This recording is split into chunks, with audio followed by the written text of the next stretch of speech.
करोड़ी लाल जी मीणा का ये एलिगेशन बिल्कुल बेबुनियाद और अनफाउंडेड है कि जामिया हिदायत की प्रॉपर्टी फजलुर रहीम साहब बेच रहे हैं। अगर उनके पास कोई सबूत हो तो वो पेश कर रहे हैं ओपनली।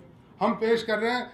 बीजेपी कार्यालय में प्रेस कॉन्फ्रेंस करके झूठे और वेग एलिगेशंस लगाए हैं, जिसका मैं पॉइंट वाइज हर एलिगेशन का जवाब आपको देना चाहता हूँ।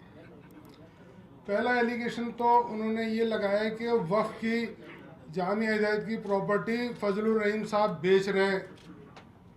ये इल्ज़ाम सरासर झूठा और बेबुनियाद है।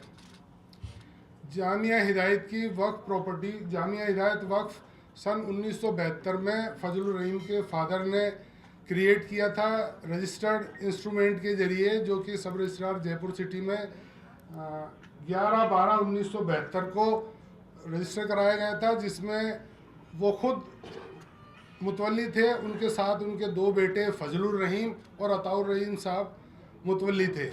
तब से फजलुर रहीम साहब उसके फाउंडर मुतवल्ली हैं। उसके बाद में मौलाना फजलुर रहीम साहब ने जामिया हिदायत के लिए मैक्सिमम प्रॉपर्टीज़ परचेज़ करी और उन सभी प्रॉपर्टीज़ का वक्फ बोर्ड में धारा 26 और धारा 37 में इंदराज करवाया। और इस वक्फ प्रॉपर्टीज़ को लेकर इनके भाई जियाउर रहीम, नदीम रहीम और रिजवान, फहद रहीम, शकील, ये फर्जी इकरारनामे करके प्रॉपर्टी की खरीद फरोख्त बाबत और इस पर ज़बरदस्ती कब्जा करना चाह रहे हैं, जिसको लेकर हमने एफआईआर जयसिंहपुरा खोर थाना में इन सभी के खिलाफ दर्ज करा रखी है, जिसकी कॉपीज़ हमारे पास अवेलेबल हैं। आप लोग चाहेंगे तो हम आपको दे देंगे। बाकी फोल्डर में है, बाकी फोल्डर में भी आपको प्रोवाइड की गई हैं। फजलुर रहीम साहब ने कोई भी इकरारनामा, कोई भी सेल डीड या कोई भी एग्रीमेंट या कोई भी दस्तावेज किसी भी वक्त प्रॉपर्टी के बेचान बाबत एग्जीक्यूट नहीं किया गया। तो करोड़ी लाल जी मीणा का ये एलिगेशन बिल्कुल बेबुनियाद और अनफाउंडेड है कि इन्होंने वक्फ की प्रॉपर्टी बेच दी। अगर उनके पास कोई सबूत हो तो वो पेश कर रहे हैं ओपनली। हम पेश कर रहे हैं। हमने जिन जिन लोगों ने फर्जी इकरारनामे करे उनके खिलाफ एफआईआर दर्ज कराई, जो ट्रेस पास कर रहे हैं उनके खिलाफ एफआईआर दर्ज कराई। तो वक्फ प्रॉपर्टी से मुतालिक हमने एफआईआर दर्ज कराने के बाद में पब्लिक नोटिस भी अखबार में जारी करवाए, पब्लिश करवाए हैं, जिसमें आम पब्लिक को नोटिस दिया है कि कोई भी आदमी जामिया हिदायत की प्रॉपर्टी किसी से भी परचेज नहीं है, कोई भी परचेज नहीं करे। कोई भी आदमी इंक्लूडिंग खुद फजलुर रहीम साहब भी जामिया हिदायत की प्रॉपर्टी नहीं बेच सकते। तो पब्लिक को हमने कॉशन किया है कि आप कोई भी प्रॉपर्टी मत खरीदिएगा। ये टाइम टू टाइम हमने बहुत सारे अखबारों में पब्लिश कराते रहे। और तो ये कि वक्फ की ज़मीन में बेची जा सकती और है। दूसरा मैं आपको कानूनी एतबार से बताऊं कि कोई भी प्रॉपर्टी अगर एक बार वक्फ कर दी जाती है तो उसका किसी भी तरह से बेचान नहीं किया जा सकता। ये धारा 51A वक्फ एक्ट के अंदर वॉइड ट्रांजैक्शन होता है। वॉइड ट्रांजैक्शन का मतलब ये होता है कि अगर कुछ भी लिखा पढ़ी कर लो आप, वो कागज़ जीरो वैल्यू है, उसकी वॉइड है। वो वॉइड एब इनिशियो होता है। तो कोई भी वक्फ प्रॉपर्टी कभी भी नहीं बेची जा सकती है, उसका ट्रांजैक्शन जीरो होता है। तो पहला एलिगेशन जो माननीय करोड़ी लाल जी मीणा ने लगाया कि वक्फ प्रॉपर्टी बेच रहे हैं, खुर्द-बुर्द कर रहे हैं, ट्रेस पास करा रहे हैं, ये टोटल बेबुनियाद है। हम तो उल्टे वक्फ प्रॉपर्टी को प्रोटेक्ट करने के लिए एफआईआर भी दर्ज करवा रहे हैं और कोर्ट में केस भी कर रहे हैं। इन वक्फ प्रॉपर्टीज से रिलेटेड वक्फ ट्रिब्यूनल में अभी केस पेंडिंग है, इसलिए इससे ज़्यादा डिटेल में इसके बारे में नहीं बता सकते। अब माननीय करोड़ी लाल जी मीणा ने दूसरा एलिगेशन ये लगाया कि 1400 बीघा मंदिर माफी की ज़मीन इन्होंने बेच दी। ये टोटल झूठा एलिगेशन है। मैं आपको बताऊं, मौलाना फजलुर रहीम साहब ने जामिया के लिए करीब 20-25 बीघा ज़मीन मानपुर सड़वा में परचेज़ की है। मानपुर सड़वा में जो ज़मीन है, आपको मालूम है एग्रीकल्चर लैंड का रिकॉर्ड जमाबंदी में होता है, गवर्नमेंट मेंटेन करती है उसको।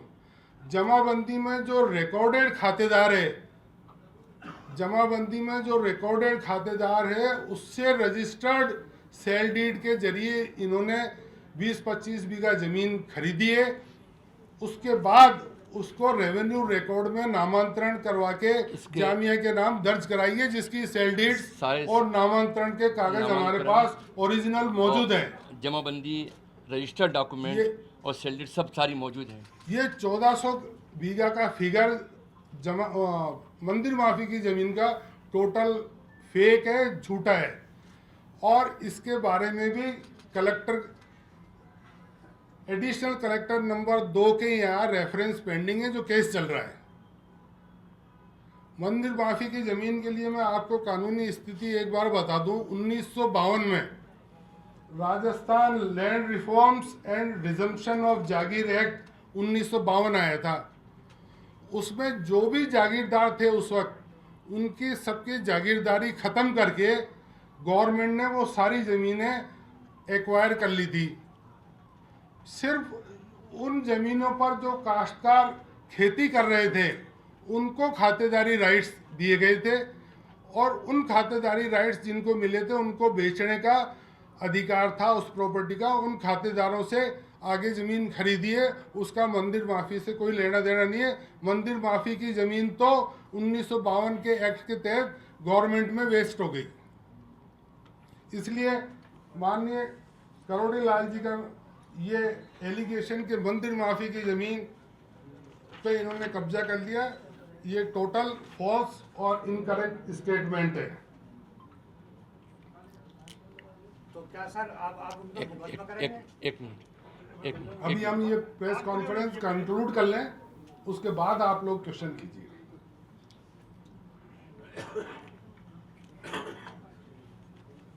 इसके बाद में फर्दर करोड़ी लाल जी मीणा ने एलिगेशन लगाया कि 1400 बीघा ज़मीन पर फजलुर रहीम साहब ने बूचड़ खाने खोल दिए, मस्जिदें बना दी, ये कर दिए, मुसलमानों को बसा दिए।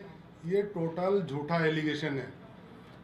लालवास और आमेर तहसील में 1400 बीघा ज़मीन थी।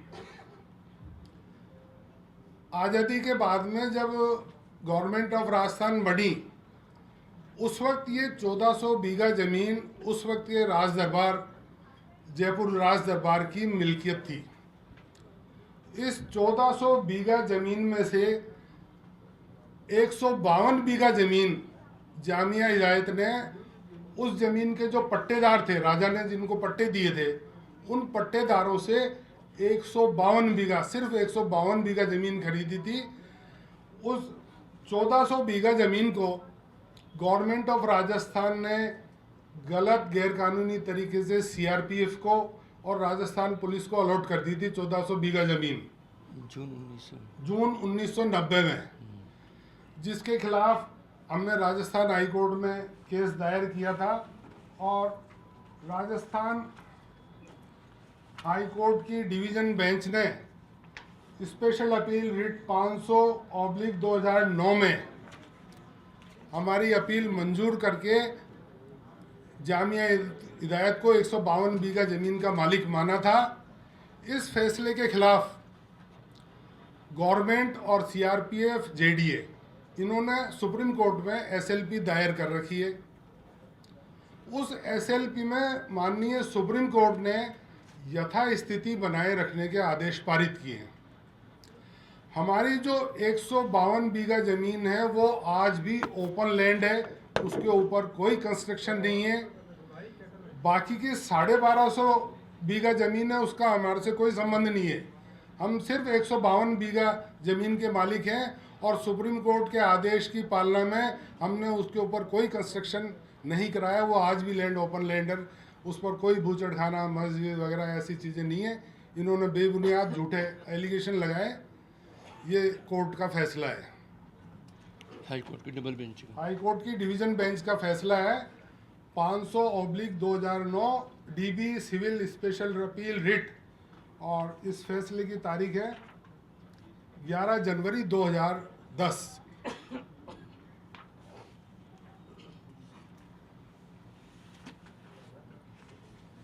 तो ये जो 1400 बीघा का एलिगेशन है टोटल फॉल्स है। 14 में से तो हमारी तो 152 ही है, और उस 152 पर कोई कंस्ट्रक्शन नहीं है। अब 1400 बीघा से जो बची हुई लैंड है 1250 बीघा, उसमें कौन क्या कर रहा है, गलत कर रहा है, सही कर रहा है, उसके लिए हम आंसरेबल नहीं है। ठीक है सर। अब आ जाइए, माननीय करोड़ी लाल जी मीणा ने एक वीडियो दिखाया था कि साहब मौलाना फजलुर रहीम साहब मुसलमानों को प्रोवोक कर रहे हैं कि हम इसमें मुस्लिम आबादी बनाएंगे, ये बनाएंगे। वो वीडियो फजलुर रहीम साहब का नहीं है, बल्कि एक जियाउर रहीम साहब का है, जो बदकिस्मती से रिश्ते के इनके भाई हैं, लेकिन उसके गलत काम के लिए हम आंसरेबल नहीं हैं। उसने ये बेहुदा और वाहियात स्टेटमेंट उस वीडियो में दिया है, जो करोड़ी लाल जी मीणा ने जानबूझकर उसमें इनका नाम लिया है। क्यों?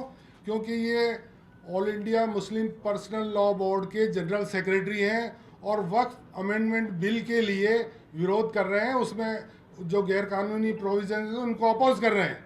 तो पॉलिटिकल मोटो के तहत उन्होंने ये जानबूझ के फैब्रिकेट किया। अगर वो गलत वीडियो है तो वो जियाउर रहीम का है, न कि फजलुर रहीम जी का।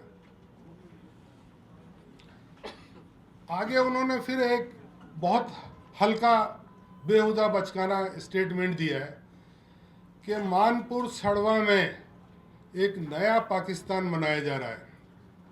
ये शर्मनाक स्टेटमेंट है। इंडिया की सारी टेरिटरी इंडिया की टेरिटरी है। इंडिया के किसी भी पार्ट को पाकिस्तान बताना देशद्रोह है, राष्ट्रद्रोह है। अभी मैं आपको इसी बारे में उदाहरण देता हूँ। कर्नाटका हाई कोर्ट के एक जज साहब ने एक मुस्लिम लोकेलिटी को पाकिस्तान कह के एड्रेस किया था। सुप्रीम कोर्ट की 5 जजेस की बेंच ने 25 सितंबर को उन जज साहब को बुला के कंडेम किया, उनसे रिटन में एपोलॉजी ली, और अपने फैसले में उन्होंने कहा कि ये राष्ट्र विरोधी बयान है। आप कैसे इंडिया के किसी पार्ट को पाकिस्तान बता सकते हो? ये निहायत बेहुदा राष्ट्रद्रोही एक्ट है, जो उन्होंने बिल्कुल कैजुअल मैनर में और गलत तरीके से कहा है।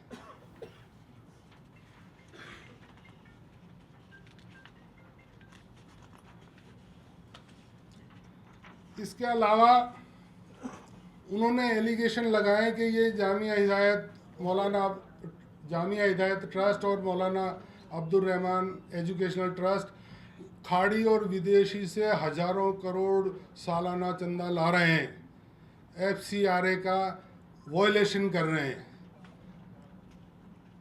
विदेश से किसी भी संस्था को कोई भी चंदा आता है तो उसके लिए उस संस्था को होम मिनिस्ट्री में FCRA डिपार्टमेंट में रजिस्टर करवाना पड़ता है। जो भी चंदा आता है उसकी पूरी डिटेल वहाँ सबमिट करनी पड़ती है। हमने मौलाना अब्दुल रहीम एजुकेशन ट्रस्ट और जामिया हिदायत ट्रस्ट का पिछले सालों में जो भी चंदा आया उसका government of India home ministry में पूरा अकाउंट्स दिया है, और पिछले 4 सालों में एक भी रुपया फॉरेन डोनेशन के तौर पर किसी भी कंट्री से नहीं आया है। ये बात समझ से बाहर है कि एक राजस्थान सरकार का कैबिनेट मंत्री बिना तथ्यों को वेरीफाई करे मन मर्जी आए जो स्टेटमेंट दे दे। Very unfortunate. इसके अलावा उन्होंने एक आरोप लगाया, बॉम्बे में आदिवासियों की ज़मीन बेच दी। बॉम्बे में आदिवासियों की ज़मीन से हमारा कोई लेना देना नहीं है, ना वो हमारे वक्फ से रिलेटेड है, ना हमारे किसी फ्रेंड से रिलेटेड है। और फिर बॉम्बे में किसी ने कोई आदिवासी ज़मीन बेच दी, उसके क्या पर्टिकुलर्स हैं, कौन सी प्रॉपर्टी है, किसको बेच दी, कैसे बेच दी, हवा में जो मर्जी आए एलिगेशन लगा दिया। अगर आप ये कहते हो बॉम्बे में आदिवासी की ज़मीन बेच दी, तो आप उसके बेचान के डॉक्यूमेंट्स पेश करो, कौन सी प्रॉपर्टी है वो पेश करो। हमारी कोई प्रॉपर्टी नहीं है आदिवासियों की से रिलेटेड, ना आपने बेची। ये बिल्कुल बेसलेस और झूठा एलिगेशन है। इसके अलावा उन्होंने ये कहा कि ये साहब मल्लिकार्जुन खड़गे से मिल रहे हैं, अशोक गहलोत से मिल रहे हैं, स्टालिन से मिल रहे हैं, कई नेताओं के नाम लिए। बेशक all India Muslim personal law board के सेक्रेटरी होने के नाते वक्फ अमेंडमेंट बिल में जो भी ऑब्जेक्शनेबल प्रोविजंस हैं उनको हमारे नेताओं को बताना आवश्यक है, ताकि वो पार्लियामेंट में उस एक्ट के ऊपर, बिल के ऊपर डिबेट कर सकें। इसलिए उनको सही स्थिति बताना जरूरी है। आपको भी सही स्थिति इसलिए बताना जरूरी है ताकि आप पब्लिक डोमेन में उस चीज़ को रखो, सही चीज़ आवे। वो ये कहते हैं ये मोदी जी के खिलाफ दुष्प्रचार कर रहे हैं, मुसलमानों को भड़का रहे हैं, ये बेवजह गलत एलिगेशन है। हम तो जो विरोधी कांग्रेसी नहीं, बीजेपी वालों से भी मिल रहे हैं। आपको मालूम होगा कि इस वक्फ अमेंडमेंट बिल को लेकर जॉइंट पार्लियामेंट्री कमेटी कॉन्स्टिट्यूट की गई है। उस कमेटी के चेयरपर्सन है जगदम्बिका पाल, जो बीजेपी के एमपी हैं। उन्होंने भी फजलुर रहीम साहब को इनवाइट किया इस बिल को डिस्कस करने के लिए।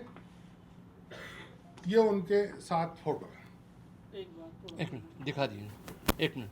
हाँ सर। सामने भी दिखा दो।